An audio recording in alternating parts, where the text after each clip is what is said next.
প্রিয় বন্ধুরা, শুভ দুপুর। আসসালামু আলাইকুম। আজকের ভিডিওটা আমার নতুন রাঁধুনি আপুদের জন্যে বেশি কাজে দিবে।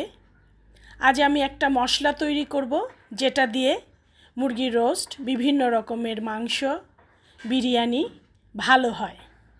এজন্যে আমি এখানে কিছু মশলা নিয়ে নিয়েছি সম পরিমাণে, আর কিছু মশলা স্ট্রং ফ্লেভারের, সেটা একটু পরিমাণে কম নিয়েছি।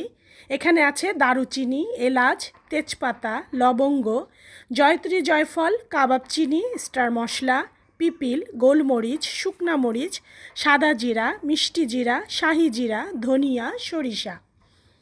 একটা লোহার পাত্রে প্রথমে দারুচিনিটা একটু ভেজে নিব, এরপরে এলাচ, এরপরে তেজপাতা।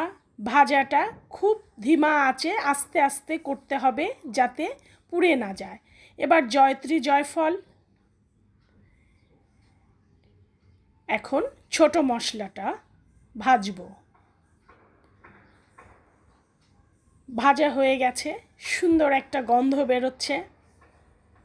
এই মশলাটা আমি বছরে দুবার ঘরেই করে থাকি, তাহলে বাজার থেকে কিনতে হয় না, খেতেও সুস্বাদু।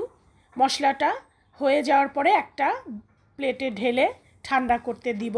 ঠান্ডা হয়ে গেলে এরকম মুচমুচে হয়ে যাবে। দেখুন, চাপ দিলেই গুঁড়ো হয়ে যাচ্ছে। ভালো মতো ঠান্ডা করে নিলে এটা অনেক দিন সংরক্ষণ করা যাবে। গরম অবস্থাতে কিছুতেই ব্লেন্ড করা যাবে না। এবার এটাকে 3টা ভাগ করব। তার থেকে একটা ভাগ নিয়ে আমি একটা মিক্সিতে ব্লেন্ড করে নিব। একটা ভাগ নিয়ে নিলাম, ব্লেন্ড করব। হয়ে গেছে, দেখুন এই রকম হবে গুঁড়াটা। ঘরে বানিয়ে নিলে খেতেও টেস্টি হয়, স্বাস্থ্যসম্মত। এবার এটাকে একটা প্লেটে ঢেলে ঠান্ডা করে নিব ভালো মতো।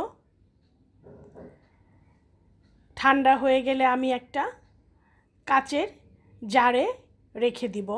আপনারা এটাকে কাচের জারেই রাখার চেষ্টা করবেন, এতে করে অনেক দিন ভালো থাকবে।